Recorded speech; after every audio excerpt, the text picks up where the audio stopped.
Hello, bonjour à tous. La petite vidéo du week-end sur le Forex et un petit chouille sur les indices. Alors, semaine prochaine, je dois bien avouer que là, pour la semaine prochaine, comment dire, je vais être sacrément embêté. J'ai pas eu mes niveaux cette semaine pour les combos week. Je pensais qu'on aurait eu des mèches un peu plus importantes que ce qu'on a eu cette semaine sur à peu près tout. Donc on démarre sur l'euro, sur le dollar, hein. Donc si je prends le dollar FXM, je vous montrerai l'autre après. Voilà ce qu'on a fait.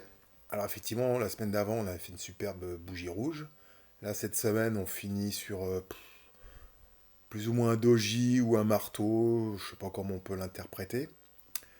Mais ce qui m'ennuie surtout, c'est ce combo. Parce que là, on a clôturé les bébés ici, la M50 ici. À l'ouverture, donc lundi, il est fort probable que les bébés soient ici, avec la MM50 un peu plus haute aussi. Donc, on peut commencer à se dire qu'on est sur le niveau du combo week.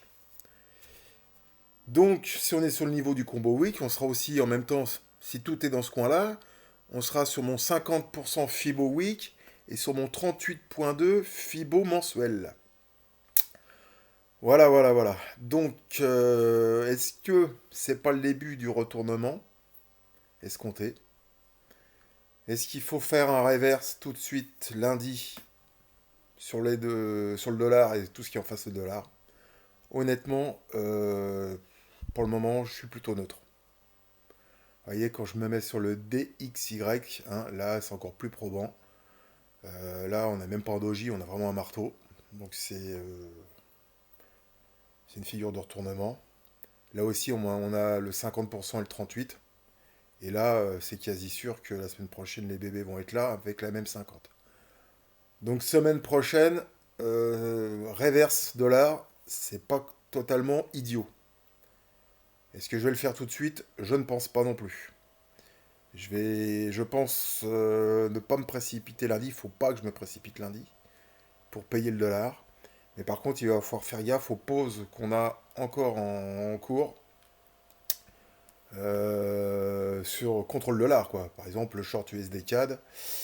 Si je me mets en jour, voilà, vous voyez l'épaule tête épaule USD CAD, pour le moment, bon, c'est pas invalidé, mais voilà, c'est pas joli ça. Il y aurait une petite conso comme ça, juste là, on aurait clôturé dans le rouge, bon, mais là on clôture là, je suis pas emballé, hein, je suis pas emballé sur pour la continuité le TE de l'USD CAD. Bon, ceci dit, qu'on voit ce que fait le dollar, c'est à peu près la même chose. Il nous reste du GBP USD aussi. GBP USD. Plein de fois j'ai essayé de leur payer cette semaine, mais avec les résistances au-dessus, c'est pareil.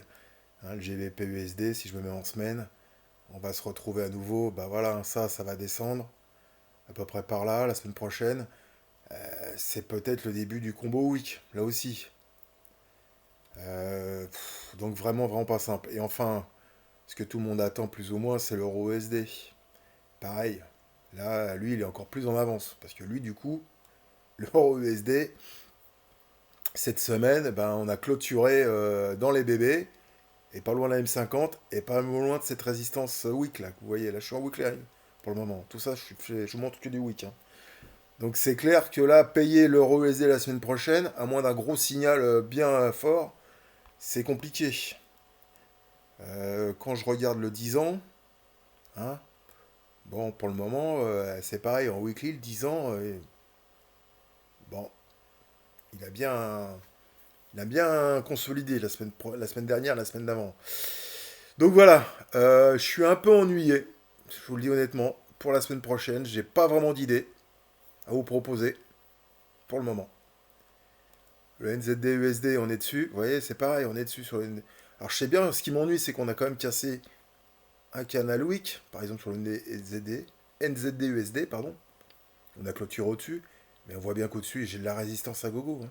J'ai déjà ces deux résistances et puis ce fameux combo week qui se prépare aussi. Donc il va pas falloir acheter en face le dollar n'importe comment. On va gérer les positions qu'on a. On est tout à BE de toute façon. Au pire, on sera BE. On a pris des TP hein, quand même. Mais je vais pas me précipiter, hein. Mais c'est possible que j'annonce si j'ai des signaux reverse dollar pour la semaine prochaine. On verra. De toute façon, on verra aussi ce que font les indices. Hein, parce que j'ai quand même remarqué depuis 2 3 semaines que le dollar était pas mal, comment dire, pas mal en adéquation avec l'indice, avec les indices américains. Hein. Quand il y en a un qui monte, l'autre baisse. Quand il y en a un qui baisse, l'autre monte. Hein. Donc c'est pareil bah, sur le Dow Jones. Hein, bon, voilà, vous l'avez tracé.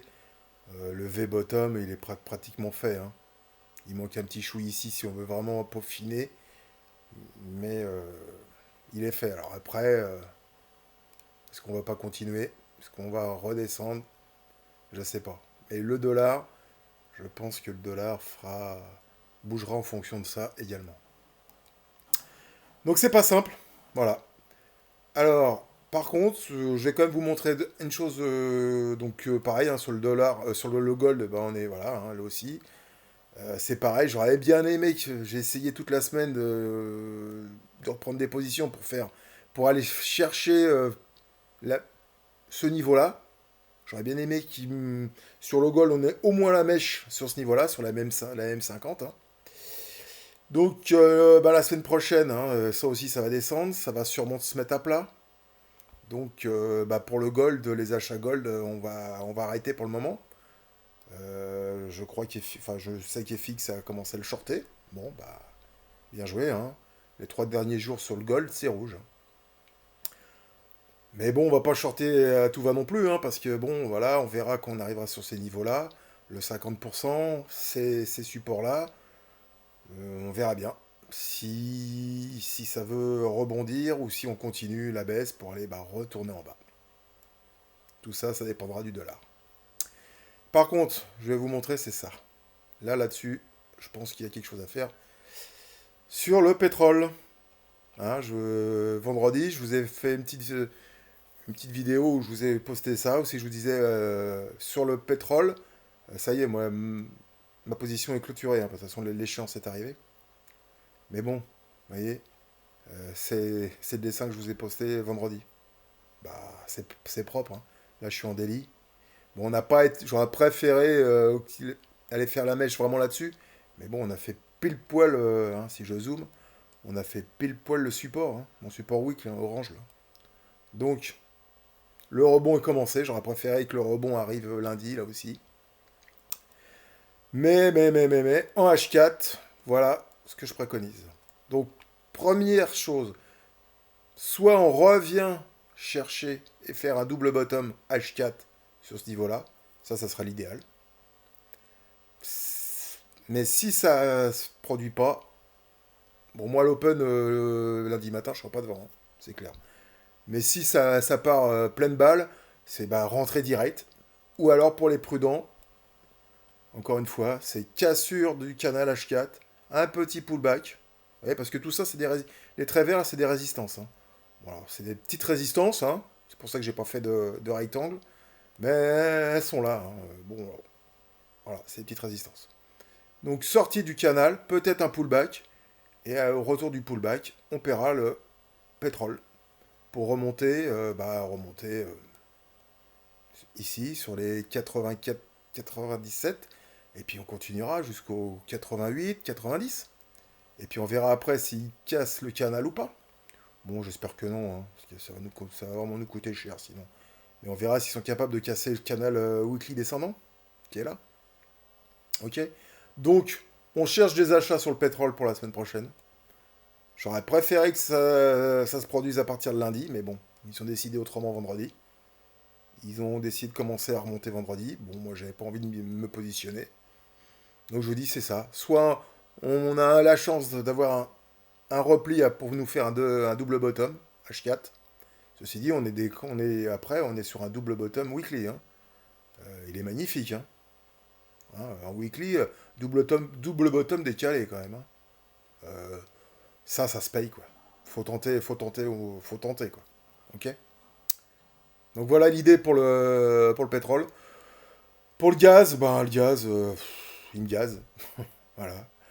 Pour le moment, on est à nouveau sous cette résistance. Il n'y a pas grand chose à faire. Voilà. J'avais des flèches que j'avais fait il y a quelques temps. Bon, on est. Bref. Hein. Et en H4, eh ben en H4, on est dans ce range. Voilà. Bas de range, haut de range, bas de range, haut de range. Bon, là, c'est la semaine où il a fait un gap avant de le réintégrer. Voilà, haut de range, bas de range. Mais bon, là, ce qui m'ennuie, c'est que là, on a fait haut de range. Hein. Mais là, on n'a pas été faire le bas de range la semaine dernière. On n'a pas clôturé en bas de range. Donc, bah, on est à niveau haut de range. Mais tant qu'on reste dans ce carré vert, là, moi, je bouge pas là-dessus. Hein. Voilà. C'est mon point de vue. Après, chacun fait comme il veut.